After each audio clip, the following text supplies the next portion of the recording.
বৌমারা, আপনাদের কানে যদি আমার মাইকের আওয়াজ যায়, অল্প কিছু টেকনিক অবলম্বন করলে আপনি আপনার শাশুড়ির মন জয় করতে পারবেন। শাশুড়িরা আসলে বেশি কিছু চায় না, আগের জামানার মানুষ তো, এদেরকে ওইভাবে হাত করতে হবে। মাঝে মাঝে একটু শাশুড়ির মাথায় তেল দিয়ে দেন, চুলে তেল দিয়ে দিবেন আর কি, মাঝে মাঝে চুল আশ্রয় দিবেন, এগুলো কিন্তু খুব পছন্দ করে শাশুড়িরা। ওনার প্রেশারটা একটু মেপে দিবেন, ডায়াবেটিক্স এর ওষুধটা খাইলো কিনা সময় মতো খোঁজ নিবেন, কি পছন্দ করে খেতে একটু রান্না করে দিবেন।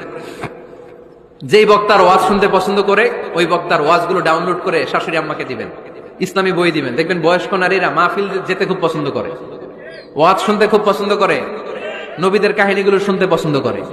বসায় বসায় একটু কাহিনীগুলো শোনাবেন। বাইরে বেরোলে জিজ্ঞেস করেন, আম্মা আপনার কিছু লাগবে কিনা। আরেকটা টিপস আছে, চুল যখন আশ্রাবেন আর শাশুড়ির মাথায় যখন তেল দিয়ে দিবেন, তখন অতীতের কথা জিজ্ঞেস করেন। দেখবেন অতীতের স্মৃতিতে হারিয়ে গিয়েছে আপনার শাশুড়ি। কি জিজ্ঞেস করবেন জানেন? জিজ্ঞেস করবেন, আম্মা জান, মুক্তিযুদ্ধের সময়